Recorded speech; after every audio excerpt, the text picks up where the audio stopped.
Hello, I'm Congressman Bill Shuster, and I serve as the chairman of the House Transportation and Infrastructure Committee. This week, many Americans had their flights delayed or canceled because of the way in which the Obama administration chose to implement the president's automatic sequestration cuts. Travelers were fed up, and rightly so. Sequestration is bad policy, the wrong way to reduce the deficit. That's why House Republicans have voted twice to replace these automatic cuts with smarter ones. Fortunately, after a public outcry and pressure from Congress, the Obama administration agreed to a legislative solution to address these flight delays. That travelers will soon get relief is good news, but it shouldn't have taken this long, and you deserve an explanation on what happened.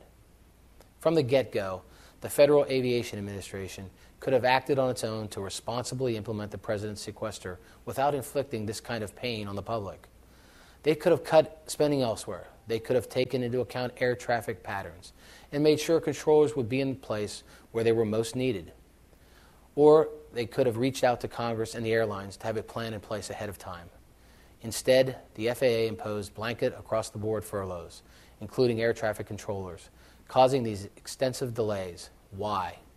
Because there are some in the Obama administration who thought inflicting pain on the public would give the president more leverage to avoid making necessary spending cuts and to impose more tax hikes on the American people. So rather than fix the problem immediately, the Obama administration spent days claiming its hands were tied, when just the opposite was true. The government's top lawyers during the Clinton and George W. Bush administrations came out and stated that the FAA had options to limit or avoid these delays. Members of both parties echoed these sentiments, asking the FAA to explain its decision-making. Republicans kept the heat on using every available platform, including Twitter, with the hashtag #ObamaFlightDelays. The pressure worked, and again we've seen that when the people speak out, government has an obligation to listen. This episode is yet another demonstration of why we need to replace the president's sequester with smarter, more responsible cuts. The American people deserve better, and leaders in Washington have an obligation to respect your time and money. Here in the House, we began planning well ahead of time to make sure the president's sequester would not interfere with the business of the people and their ability to tour the Capitol. Going back even further to Republicans' first vote in the majority in 2011, we have focused on making operations more efficient and cost-effective.